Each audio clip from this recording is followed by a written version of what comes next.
Hi, if you have multiple commands and you want a Linux command line interface, it is not too difficult.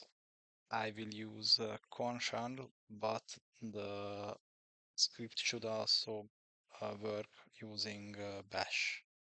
Let me show you the first script.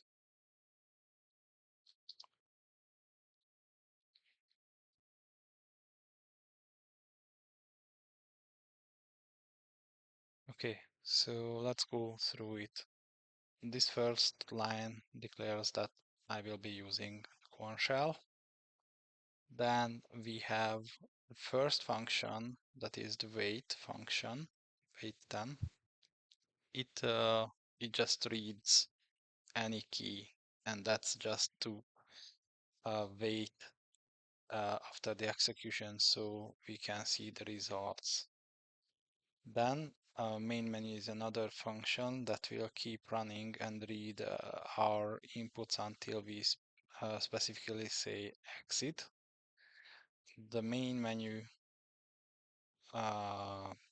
we start an infinite loop in the main menu by doing this while true do.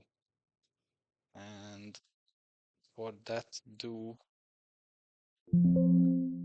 it goes until this done, and this is the close of the main menu function. And so within the loop, uh, we clear the all output. This teapot clear is for that. Then we have two variables declared. In this script, I will only be using one. The other is not, because I reused this code and I kept the content in sync for every menu I have, so I don't have to rewrite them, even though I don't always use all of them in a given menu. Uh, bold and obold are uh, variables that will make the text appear as bold between the two tags. So in this line, nginx would be all bold, and then server handle would be just a normal text. Uh, then there are color variables, and again, in this code, only the yellow is used. The others are there because I use them in other scripts.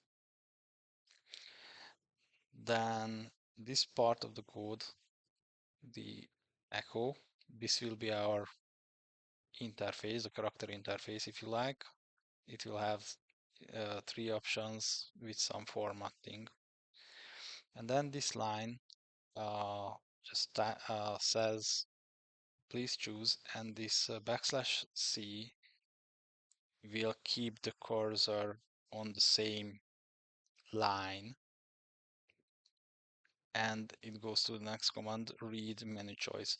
So whatever you add uh, at this point to the cursor, it will be stored in the menu choice variable. Then we open a big case that is closed by the exec command. So here is the close of the big case statement. And then we specify the different options, and menu choice, what you just entered here, will be compared against these values. So menu choice is equal to 1, 2, or here you have multiple options. So either of this is met, this block will be executed. And finally, there is the asterisk that picks up all the other inputs. each in each case you have these are the blocks you have, and the compare part is the opening one and the double semicolon is the closing part. And you can have multiple commands between them. And as you can see in the first and second case, I only have one command, but when we do the exit, it types the exit, it calls the wait function, clears the output, and then exits the program. Also, in when all the other cases, again, it clears the variable, creates a new variable with the message, displays that variable, and waits. And so this is how the the menu works. And let me show you how this is. Oh, sorry. So this was the main menu function. Here you obviously have to call the main menu to display the menu actually.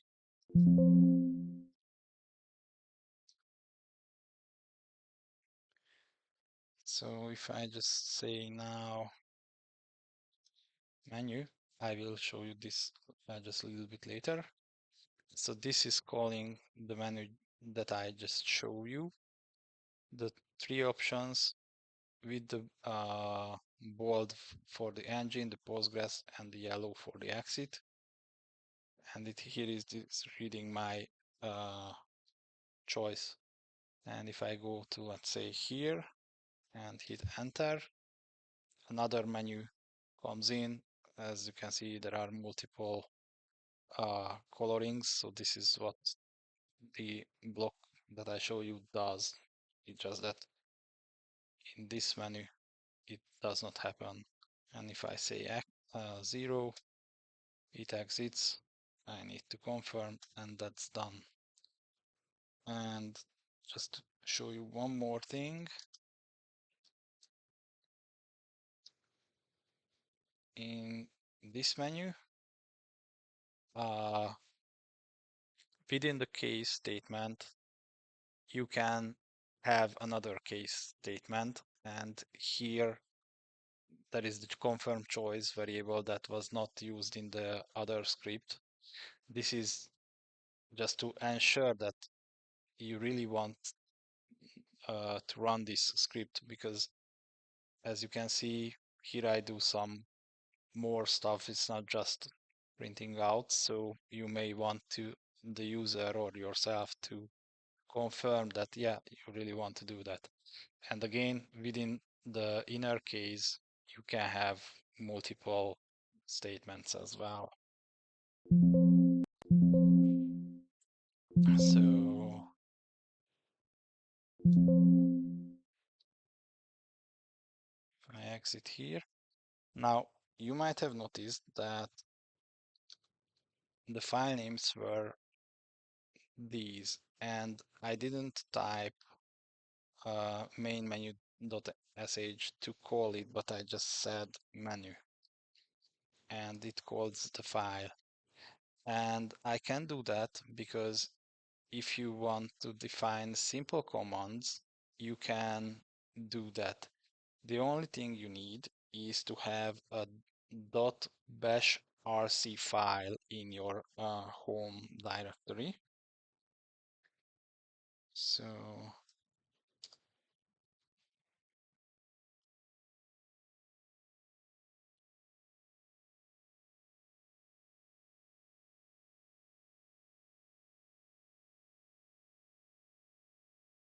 this file, and if you don't have it, you can create it, and there you can create something called an alias.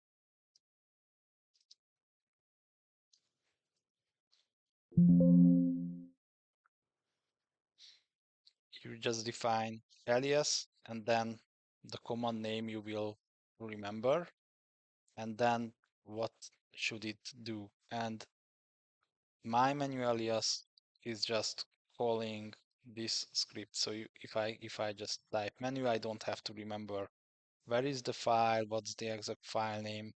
I just have to remember that if I type menu, it will call my menu. So it's pretty simple, and if you have just a few commands, you don't need the text-based menu. You just this alias will solve your problem. There is one thing to remember, that if you change this file or you add a new entry in the alias or you modify your alias, it does not take effect automatically. Either you have to reload bash rc file, or you have to exit the session and reconnect, and so then the change will take effect and you will uh, be able to call it. So let's say if I just rename, let me show you actually.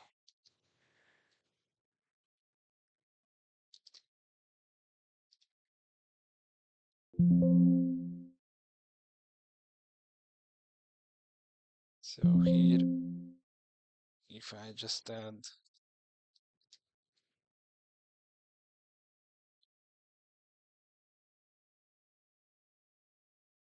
just exactly the same.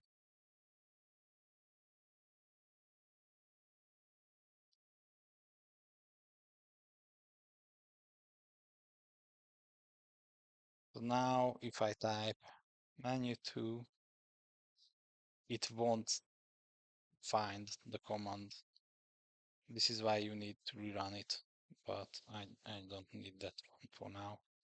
So yeah, this is how you can create your own commands or a small graphical or text-based menu for all your commands. Thank you for watching.